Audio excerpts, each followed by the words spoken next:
अमित जी, दूसरे सवाल की ओर चलते हैं। आप कहते हैं कि वक्फ बिल लाकर आप लोगों ने मुसलमानों पर अन्याय खत्म कर दिया, और मुसलमान समुदाय ये कहता है कि उससे बड़ा कोई अन्याय ही नहीं है। देखिए राहुल जी, आप पूरे समुदाय के नाम से इतना बड़ा लोडेड स्टेटमेंट मत करिए, आपको तकलीफ आएगा।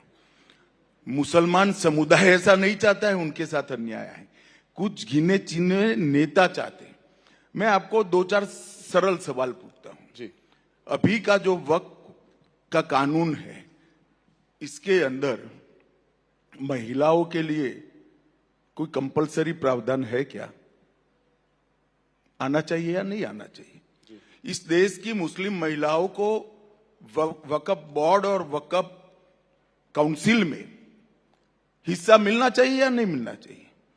80% मुस्लिम समाज पसमंदाओं का है, जो गरीब है, एक प्रकार से ओबीसी है। उनको वक्फ में प्रतिनिधित्व मिलना चाहिए या नहीं मिलना चाहिए? जी। सिया, आगा खानी, दाऊदी वोरा, मोहम्मदिया, अहमदिया, ये सारे मुसलमानों का कोई प्रतिनिधित्व नहीं है। वो भी मुसलमान है, क्यों नहीं मिलना चाहिए भाई? और कांग्रेस पार्टी तो माइनॉरिटी की बात करती है, तो माइनॉरिटी विद इन माइनॉरिटी को हम रखते हैं तो विरोध करते हैं। ये जो बिल आया है, वो बिल मुस्लिम समाज के हरेक अंग का प्रतिनिधित्व करने वाला बिल है। दूसरा, आज मैं, आपने बहस देखी ही होगी, कांग्रेस के नेता कहते थे कि क्या गलत हुआ है।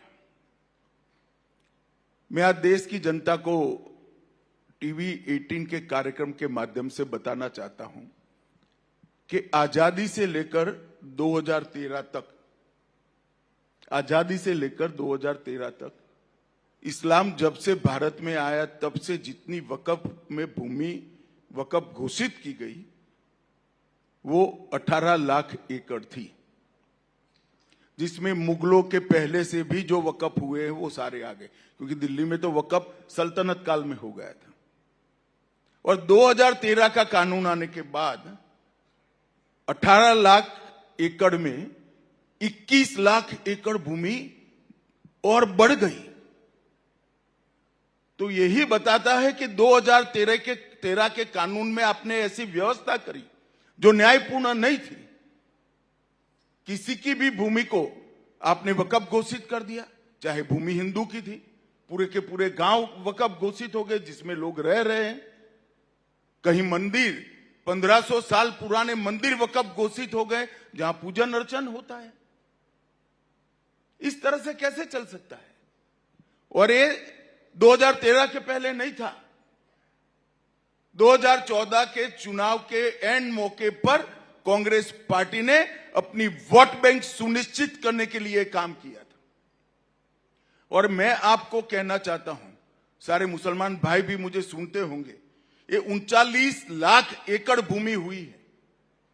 इसमें से आर्गुमेंट करते, कुछ तो कब्रिस्तान है, कुछ तो मस्जिद है, कुछ तो दरगाह है, ये सब मिल मिलाकर 5% से ज्यादा नहीं है।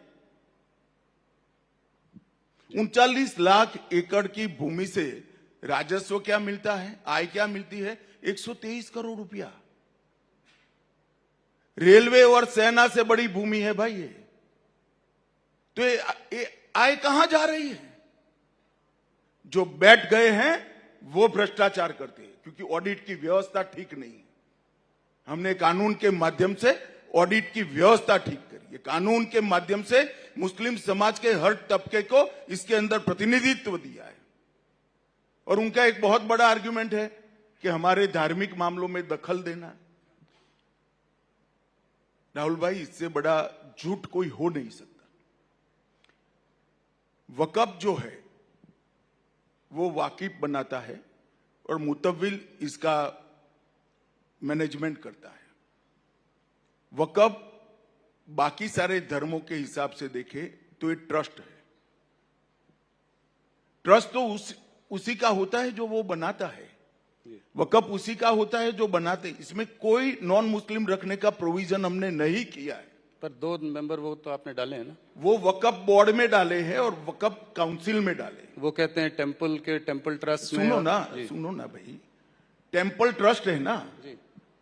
टेम्पल ट्रस्ट में नहीं रख सकते, वकफ में भी नहीं रख सकते। पर चैरिटी कमिश्नर हिंदू होगा, ये कंपलसरी है क्या? वो सिख भी हो सकता है, मुसलमान भी हो सकता है, क्रिश्चियन भी हो सकता है। टेम्पल ट्रस्ट में नहीं रखना चाहिए, मैं भी मानता हूं, वकफ में भी नहीं रख रहे। जैसे ट्रस्ट होता है, इसका मैनेजमेंट अगर रिलीजियस ट्रस्ट है तो हिंदुओं के हाथ में होना चाहिए। वकफ अगर अल्लाह के नाम पर दान दी गई संपत्ति है तो मुस्लिमों के हाथ में होना चाहिए। मगर ट्रस्ट चैरिटी के कानून के हिसाब से बरोबर चल रहा है नहीं चल रहा है, इसकी देखरेख, ये तो व्यवस्थात्मक काम है, इसमें धर्म कहां से आता है? फिर भी हमने तो 22 में 2 रखे हैं भाई, 14 में 2 रखे हैं। और एक बात मुझे बताओ, जो मैंने पहले कहा पूरे के गांव कर दिए वकफ, कोई मंदिर भी कर दिए, तो ये संपत्ति का डिस्प्यूट नॉन हिंदू का भी है या नहीं है? जी। हुआ या नहीं हुआ? जी। तो वो पार्टी है या नहीं है? 2 हिंदू इसका पक्ष न्यूट्रलिटी से देखेंगे तो क्या बिगड़ जाएगा? क्या इस देश में हिंदुओं को इतना भी अधिकार नहीं है भाई? ये बिल्कुल खोखली बात है जो कांग्रेस ने फिर से उनके समाप्त होते हुए अस्तित्व को आधार देने के लिए एपीसमेंट की पॉलिसी। और अगर इतना ही था तो प्रियंका जी तो वोट डालने भी नहीं आई, राहुल जी ने भाषण भी नहीं कराया। अगर आपकी पार्टी की प्रमुख पॉलिसी है तो पार्लियामेंट से बड़ा मंच क्या हो सकता है? लोकतंत्र में सबसे बड़ी पंचायत है। राहुल जी वहां बोले ही नहीं। इनकी पार्टी को 50% समय दिया था हमने, 50%, और कहते हैं हमें बोलने नहीं देते। भाई आपकी पार्टी के वक्ता तो आप तय करोगे, आप बोले ही नहीं। अब हम क्या कर सकते हैं? अब चिल्लाएंगे रोड पर, हमें बोलने नहीं देते, हमें बोलने देते थे। उनकी पार्टी को जो टाइम दिया है उसमें पूरा टाइम राहुल गांधी बोल सकते थे।